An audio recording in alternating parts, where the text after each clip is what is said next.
مولانا روم رحمۃ اللہ علیہ کا قائد بیان کرتے ہیں، کسی گاؤں میں کوئی اللہ والا چلا گیا، سارے لوگ دعائیں کرانے آئے، ایک بوڑھی مائی تھی کبڑی، وہ بہت نک چڑی اور بہت زیادہ جھگڑالو اور چڑچڑی سی۔ تو لوگوں نے اس کو بھی کہا ماں تو بھی جا کے اپنا بزرگوں سے دعا کرا، شاید اللہ تیرے بھی دن پھیر دے۔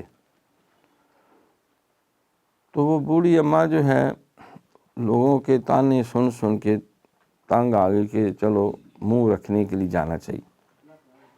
لوگ اس کو مائی کبی کہہ کے تانے بھی دیتے تھے، بچے شرارت سے چھیڑ بھی ڈالتے تھے، اور وہ آگے سے جو بد زبانی کر سکتی تھی وہ بھی کرتے۔ خیر اللہ والے کے پاس وہ بھی چلی گئی، لوگ خوش ہو گئے، چلو دعا کرائے گی، ہو سکتا ہے دعا فقیراں تے رحم اللہ اس کے کبڑے پن کا علاج ہو جائے، ٹھیک ہو جائے۔ تو اس نے کہا پیر جی دعا کرو میرے واسطے۔ سب کے کان کھڑے ہو گئے کہ اماں نے اب یہی خاص دعا ہے جو کروانی ہے۔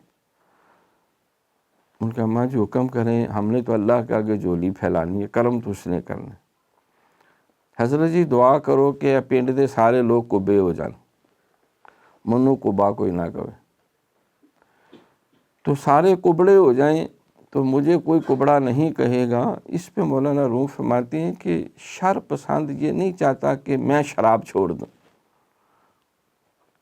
کہتے سارے شرابی ہو جائیں، سارے تھوڑا تھوڑا کٹ پین، کپی لگان، سارے سگریٹ نوش، چاہتا ہے کہ سارے ایک ایک سوٹا لان، من نہ چھڑاؤ۔